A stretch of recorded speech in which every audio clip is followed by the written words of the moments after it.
Where to actually start your civil litigation revision. The idea with civil litigation is that it follows different stages. Civil litigation has a timeline to it. And so understanding that there are different actions and things that occur at different stages of the litigation timeline is very important. Once you've created yourself a resource like the Blessing at the Bar Civil Litigation Timeline, you're able to map out against the different stages of the litigation process and understand what you need to be advising your clients of with respect to next steps in the civil litigation procedure. And it also just makes it overall easier for you to understand when you're learning and revising and visualizing in order to answer questions, what steps the different parties have taken. I always recommend that you consider doing litigation a bit like a board game or like a game of Monopoly, in the way that you start at the beginning and everyone's pretty much at the same stage, but different things happening to you after you start at go can then impact you in terms of whether you have to take some steps forward, whether you take some steps back, whether that you have to pay a penalty. There are so many different elements to what can happen to parties to litigation because of the different stages of the timeline. So to hammer that point home again, start your civil litigation revision by understanding the litigation timeline. And if you'd like a litigation timeline worksheet, then check out the digital download that I've made available on Blessing at the Bar. The second stage of your civil litigation revision should be to organize and consolidate. So when you organize and consolidate what you've done so far on the course, you can identify gaps in your learning. And once you identify those gaps, you can take them head on. So the Blessing at the Bar litigation syllabus spreadsheet allows you to do that, because by plugging in where you're at on every different topic of the syllabus, using both a traffic light system to mark whether it's been done, it's pending, or it hasn't been done, and a 7-step study process that acknowledges different ways that you've used that information. For example, if you've marked the CPR for advocacy, but you've never read the chapter, you would mark your progress with that particular syllabus topic as pending. And similarly, if you have marked CPR, made notes, revised, made a few flashcards, did basically everything, you know that that topic is consolidated and just ready to keep memorizing over and over again.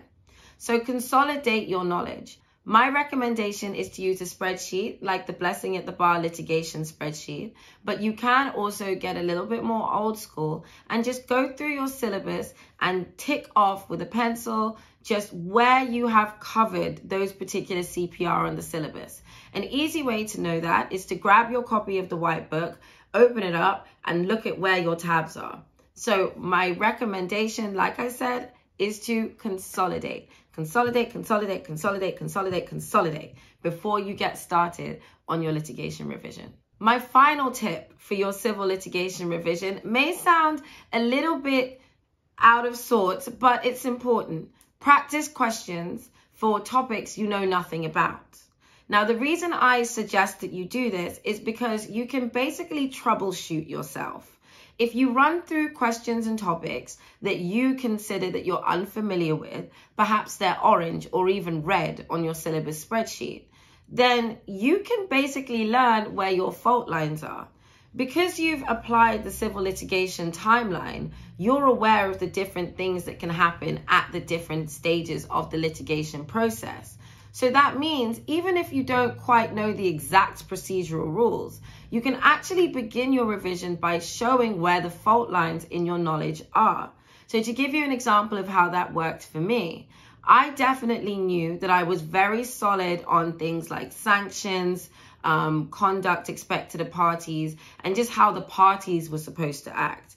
But sometimes I could be a little bit gray or rusty on what the court was going to do about it.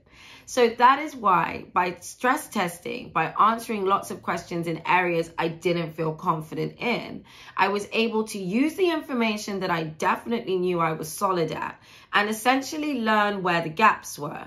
And once I learned where the gaps were, I was then able to follow that up and fill in that knowledge. But I didn't feel intimidated. I understood that I was about maybe 60-70% of the way there, but my knowledge had to top up with the remaining 30% at the end.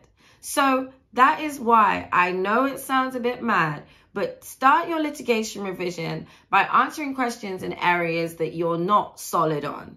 You don't need to put as much time and effort into consolidating or learning knowledge that you know. So if you take a strict, chronological approach, for example, you may exert a bit too much time and energy on certain areas and not focus enough on the areas that you're weak in. And there's nothing wrong with having areas of the extremely vast civil litigation syllabus that you are weak in. I think that the most important thing is to identify what you need to know and then develop a learning strategy to tackle all of those areas that are gray or a bit wobbly. And I will give this piece of advice that I received when I was on the bar course.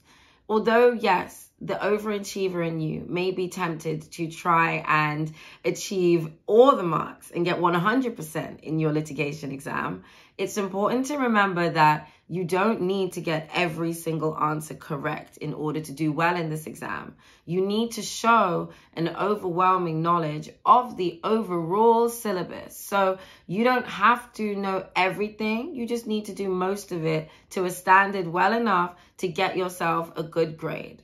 So if you take that pressure off, just release it. It suddenly becomes much easier to deal with your revision, to conceptualize yourself in that exam room, sitting that paper, and to visualize yourself getting a really great grade as a result.